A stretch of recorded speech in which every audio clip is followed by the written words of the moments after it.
Good morning, Life Point Church, and welcome back to our daily devotional. So glad that you would join me again this day, October 13th, on a Wednesday.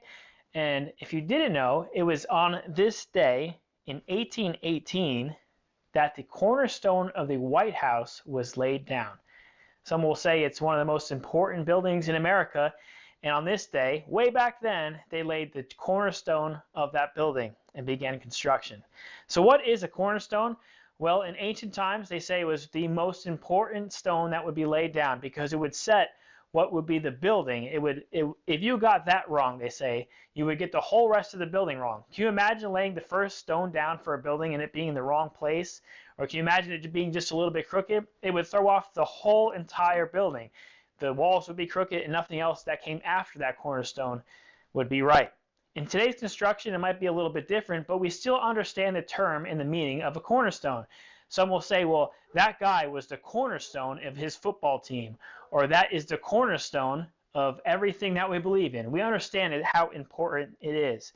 In Jesus' time, he was quoted himself as the cornerstone. In Scripture, it gives us many different references in Acts and Ephesians and in 1 Peter. It talks about the cornerstone being Jesus Christ. In 1 Peter 2:6, it says that Peter wrote, "For it stands in Scripture, see, I lay a stone in Zion, a chosen and honored cornerstone, and the one who believes in him will never be put to shame." Jesus is that cornerstone.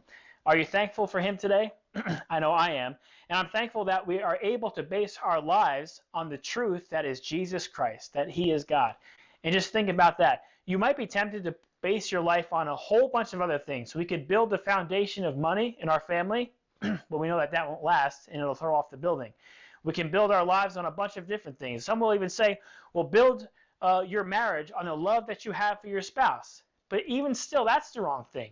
A marriage and relationships, our lives, our families, they all start with Jesus Christ himself. And that is the cornerstone that we have to build our lives upon. Let's think about that today. Thank you so much for joining me here, and I look forward to joining you again tomorrow for our daily devotion.